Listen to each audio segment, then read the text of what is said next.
Hello everyone. तो कैसे हैं आप लोग? आशा करते हैं कि सभी लोग मस्त होंगे। तो दोस्तों, आज के इस वीडियो में हम डिस्कस करने वाले हैं क्लास 11th का चैप्टर 11। ठीक है, इससे पहले भी हमने कई सारे टॉपिक को डिस्कस कर दिया है, ठीक है, जिनका लिंक हमारे डिस्क्रिप्शन बॉक्स में गिवन है। यदि आपने उन लेक्चर्स को नहीं देखा है तो एक बार डिस्क्रिप्शन बॉक्स में जाएँ और जाकर के उन लेक्चर्स को देखें, आपको बड़ा ही क्लियरली समझ में आएगा। तो आइए देखते हैं, आज का जो हमारा टॉपिक है वो है relation between alpha beta and gamma. ठीक है, तो अल्फा क्या है या फिर बीटा या फिर गामा, ये हैं क्या? जनरली ये कोफिशिएंट है, कोफिशिएंट ऑफ थर्मल एक्सपेंशन। हमने बताया था कि coefficient of linear thermal expansion को हम क्या बोलते हैं, वो बोलेंगे अल्फा।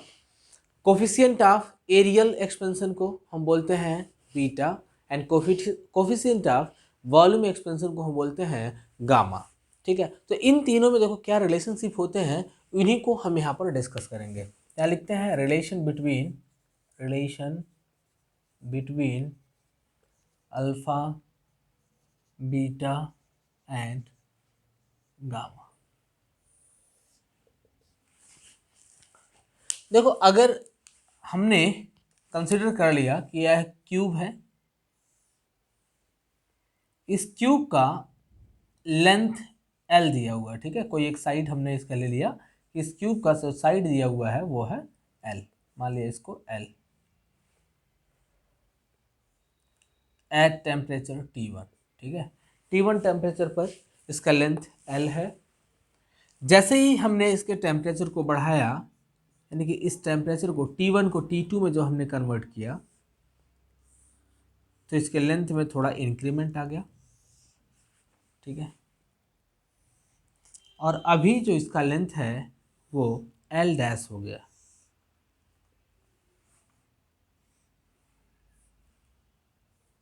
देखिए, अभी जो इसका लेंथ है कैसा हो गया? एल डैश हो गया।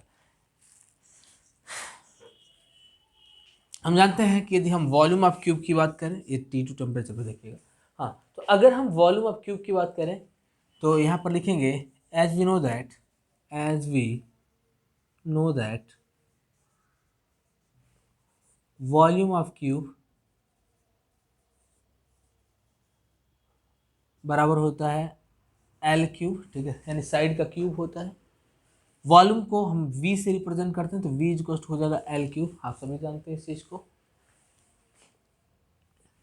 अच्छा, ये किस पर है? ये एट T1 टेम्परेचर पे है। ठीक है ना, ये किस पे है? एट T1 टेम्परेचर पे। एंड एक चीज़ और हमने पढ़ा है, L dash is equal to होता है L in bracket 1 plus alpha delta T. ठीक है, ये भी हमारा एक फॉर्मूला होता है एल डैश का।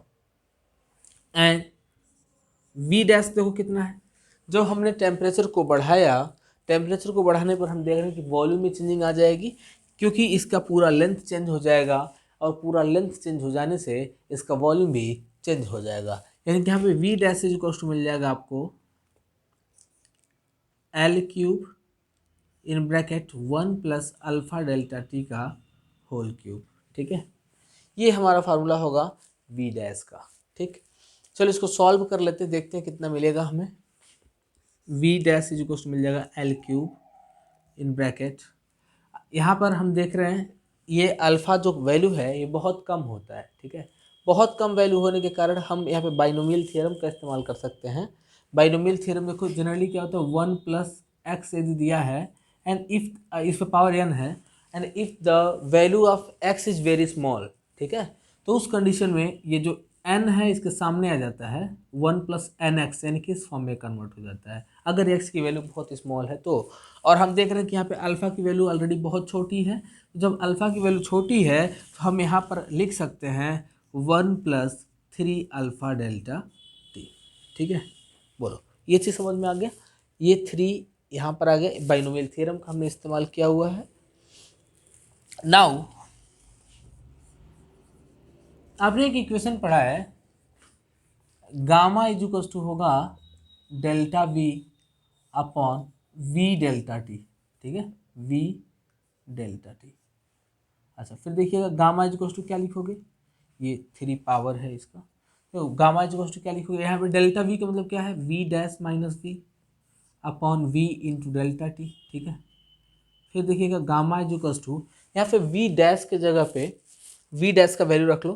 देखो वी डैश का वैल्यू कितना होगा, एल क्यूब, तो यहाँ पे लिखा एल क्यूब प्लस इसका इसमें मल्टीप्लाई करोगे तो मिलेगा 3 L³ alpha delta T, minus इस v का वैल्यू कितना है, यहाँ पे देखो जस्ट हमने स्टार्ट करते वक्त ही इसका वैल्यू लिखा था, वॉल्यूम ऑफ क्यूब v लिखा था, तो और इस v का वैल्यू कितना है, L³ है, इसलिए यहाँ पे लिखा L³ whole divided by v into delta T, ठीक है। ये हमने फॉर्मूला लिख दिया। और आगे बढ़ते हैं, गामा इज इक्वल्स टू, देखो क्या लिखेंगे, गामा का वैल्यू मिल जाएगा L³ से L³ कट गया, यहाँ पे हम देख रहे हैं क्या बचेगा 3L³ alpha delta T whole divided by, या तो यहीं पे क्या करते हैं, चलो यहाँ पे v की जगह v का वैल्यू रख लेते हैं, v का वैल्यू है L³ इंटू डेल्टा टी। अब देखिएगा डेल्टा टी से डेल्टा टी कट गया और L³ से L³ कट गया, यहाँ पे गामा इज इक्वल्स टू मिला 3 अल्फा, ठीक है। ये किसका वैल्यू मिल गया, गामा का वैल्यू मिल गया, ओके। अब देखो सिमिलरली इसी प्रकार से यदि आप सॉल्व करते हैं तो सिमिलरली आपको मिलेगा beta is equals to 2 alpha, ठीक है। तो हमें मिल जाएगा रिलेशन बिटवीन अल्फा बीटा और गामा क्या होगा, तो यहाँ पे लिखते हैं अल्फा इज इक्वल्स टू